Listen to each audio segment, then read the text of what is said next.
বুঝছো? আর এগুলোকে আরও সুন্দর করে দাও। আর এখানে কোনো কালার শেডই হয় না, নিচের দিকে একটু ডার্ক অরেঞ্জ, এরপর থেকে আস্তে আস্তে লাইট যাবে, শেড করে দাও। এগুলো তো সুন্দর হয়েছে।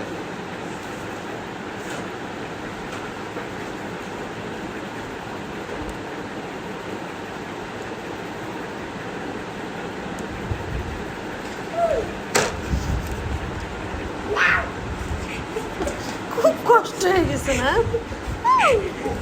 এত কষ্ট